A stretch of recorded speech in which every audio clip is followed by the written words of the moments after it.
네, 이번 슬라이드에서는 구조체 배열에 대해서 알아보도록 하겠습니다.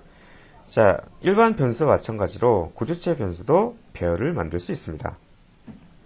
앞서 우리가 8장에서 살펴봤던 것처럼 같은 데이터 타입으로 선언된 변수들의 집합이 바로 배열이 되겠죠.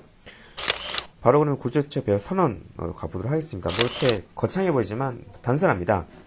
자, 구조체 변수를 선언할 때 일반적 문법 기억나시죠? 앞에 struct라는 예약을 먼저 써주고요. 그 다음에 심플 스턴트와 같이 구조체 타입, 구조체 이름을 써주고, 그 다음에 실제로 이게 변수 이름이 되겠죠? 변수 이름을 써주는데, 만약에 이게 구조체 배열이다 한다면 어떻게 했죠? 네, 이처럼 배열의 크기를 지정해주면 되겠죠? 저희 같은 경우에는 대괄호 사이에 숫자 3이 있으니까 배열의 크기가 얼마가 되죠? 원소의 개수가 3개인 거죠? 즉, 구조체 심플 스트런트 타입으로 원소가 3개인 배열인 스트런트라는 변수를 선언해주게 되어 있습니다. 물론 초기값으로는 다 0으로 세팅을 해주게 되어 있네요. 자, 이렇게 선언을 해줬다 그랬을 경우에 실제로 구조체 배열 변수인 스트런트는 0, 1, 2 이렇게 3개가 나란히 연속해서 메모리 할당이 되고요. 그 내부적으로는 구조체 변수 하나와 동일합니다. 그래서 캐릭터 20바이트 캐릭터인 name 속성, 그 다음에 integer 타입인 age 속성, long 타입인 number 속성이 차례대로 하나, 둘, 세 개, 쭉 한 줄로 이렇게 메모리가 할당될 것임을 예상해 볼 수가 있습니다. 자, 그리고 이런 배열의 각각의 원소를 접근하는 방법은 앞서서 우리 일반적인 변수와 마찬가지로 배열 변수 이름 그리고 대괄호 사이에 인덱스 점 속성 이름 이렇게 해주면 되겠죠. 예를 들어 스튜던트 2라고 한다면 자, 인덱스는 0부터 시작하죠. 0, 1, 2니까 즉 세 번째 원소가 되겠네요. 즉 이 그림에서 보면 이 세 번째 원소가 되겠네요. 그렇죠?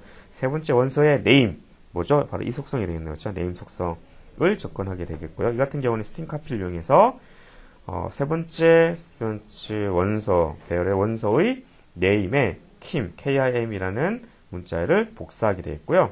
그리고 그 속성의 agen의 값을 20으로 그리고 넘버의 값을 35165로 대입해 준 것을 알 수 있습니다. 그리고 첫 번째에 의해서 그럼 여기는 kim이 복사가 될 것임을 예상해 볼 수가 있습니다.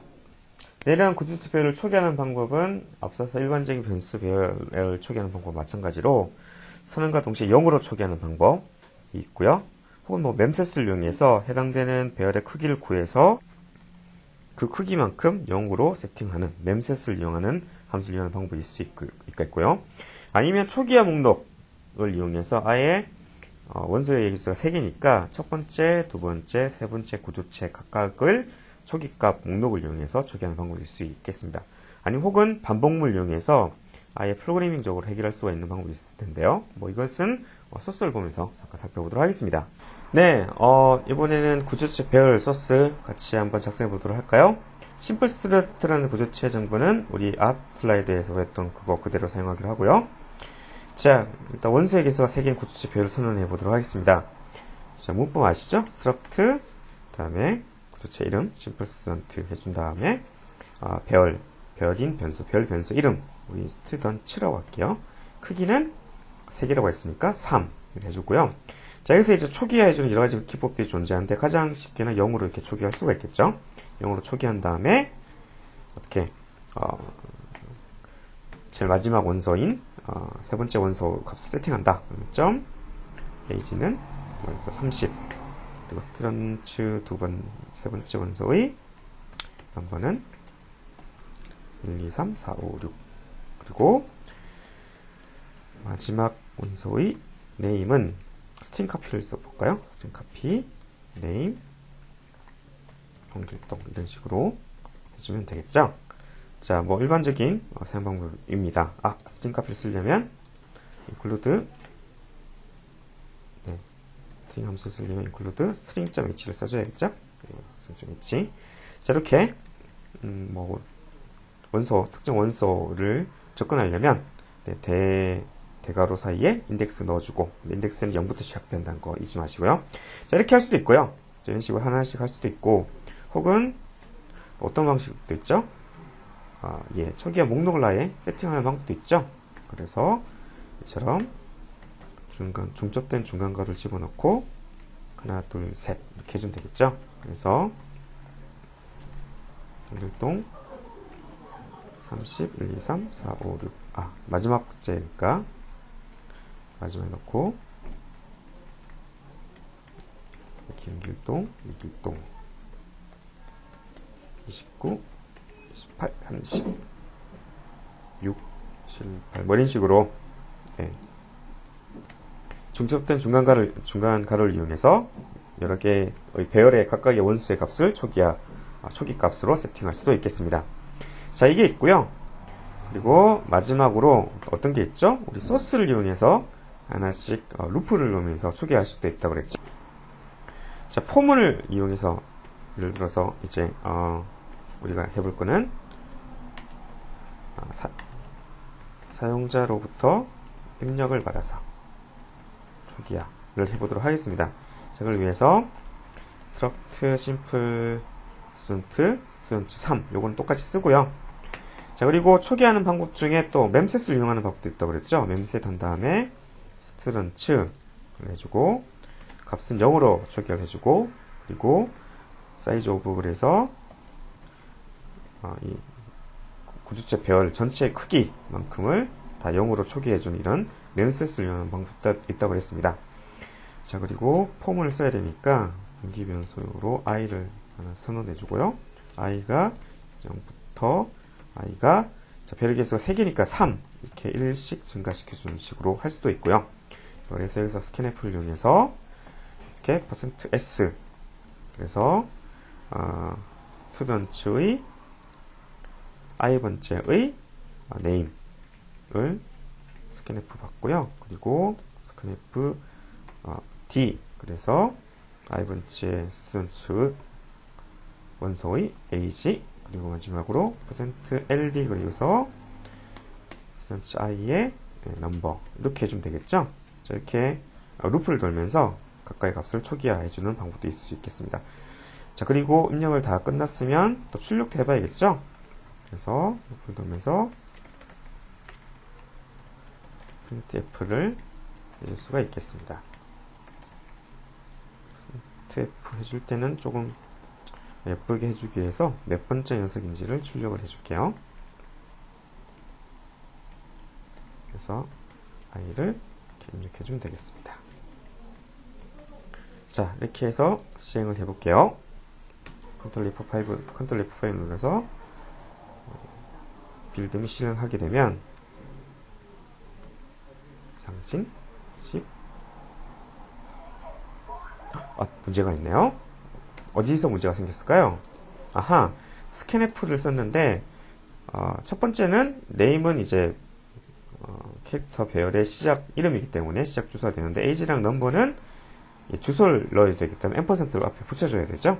앰퍼센트 붙여줘서 다시 한번 실행해주면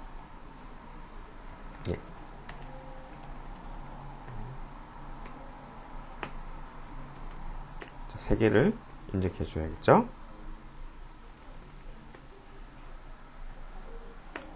자, 이렇게 하면 각각이 출력되는 것을 확인할 수가 있습니다. 근데 별로 안 예쁘네요. 어떻게 하면 예쁘게 할 수 있을까?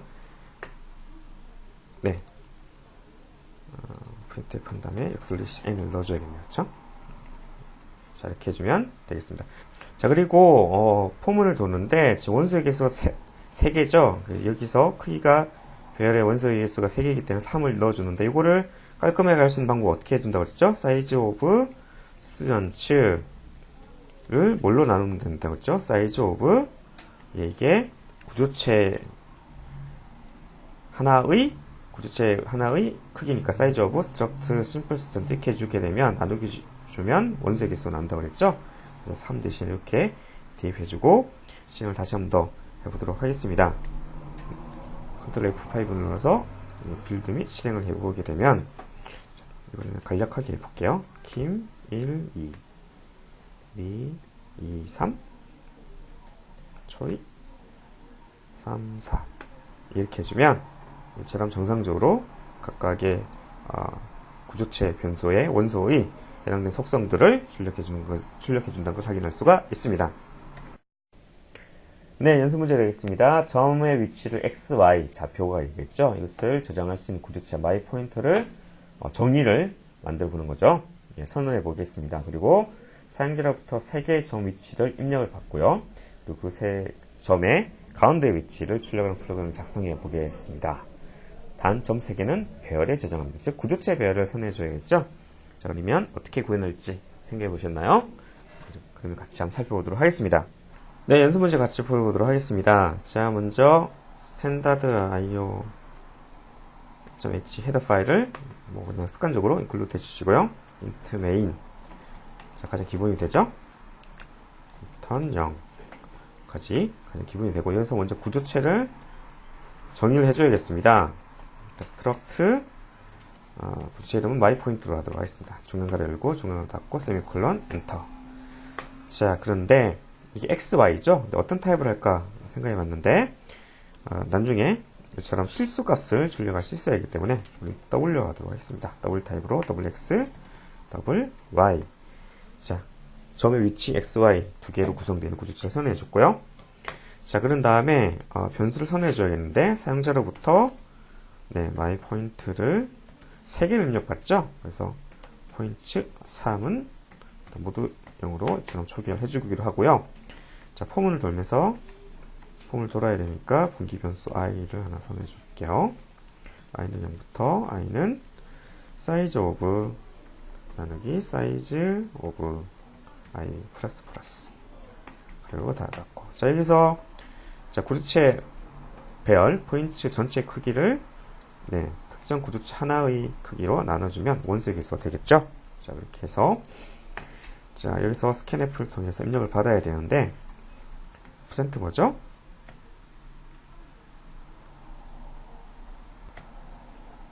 네, 퍼센트 LF가 되겠죠? 더블 타입이니까 LF %, 포인트 i번째의 x에 대한 주소를 추출해 주면 되겠습니다. 자, 좀 더 헷갈린다. 그러면 앰퍼센트 가로 열고 가로 닫고 이렇게 명시적으로 해줘도 되고요. 그리고 y를 입력을 받아야겠죠. 자, 여기까지 해주는데 printf로 조금 예쁘게 한번 해보도록 할까요? t x 그래서 i번째 x와 i번째 y 값을 이처럼 출력해주고 다음에 스캔F로 입력 받도록 하겠습니다. 자, 여기까지 해서 저장하시고 빌드에서 20-00 빌드 해주시고 컨트롤 F5로 실행을 시키면 1, 2, 1, 2, 1, 2 뭐 이런 식으로 입력이 된다는 걸 확인할 수가 있고요. 자, 근데 문제에서 요구하는 것은 3개 점의 중간점이니까 x와 y 값에 대해서 합을 구하고 각각 평균을 구해야 되겠죠. 그래서 더블 이걸 해서 더블 sum x는 0, sum y도 0 합을 구할 수 있는, 그리고 average x와 average y 이렇게 선언해 주었습니다. 그리고 나서 자, 포문을 또 돌아야겠네요. 그렇죠? 포문을 돌면서 자, sum x는 플러스는 뭘 더해줘야 될까요? i번째 포인트의 x 값을 더해줘야겠죠? 그러면 합계가 되겠고요. sum y는 포인트 i.y 이렇게 해주면 루프를 돌면서 x와 y의 합을 각각 구할 수 있을 것 같고요. 자, 그리고 평균값 average 언더바 x는 sum 언더바 x 나누기 개수를 나눠주면 되겠죠. 이 개수는 3개니까요. 3 이렇게 해줘도 되고요. average y는 sum 언더바 y 나누기 3 대신에 size of 포인트 나누기 size of struct my point 이렇게 해줘도 되겠다. 그렇죠? 이렇게 평균을 구했고요. 마지막으로 최종적으로 결과값을 출력해주면 되겠는데요. 중간 세 점의 중간 위치는 %f, %f 이렇게 출력해주고, 실제 값을 출력해주는 거는 average 언더바 x 그리고 average 언더바 y 이렇게 되겠습니다. 여기까지 저장하신 다음에 빌드를 하고요. 컨트롤 F5를 눌러서 실행하면 자, 1, 1, 3, 3, 5, 7 이렇게 해주면 중간 위치가 이처럼 X와 Y의 세 점의 중간점 위치를 구해서 출력해 준다는 것을 확인할 수가 있습니다.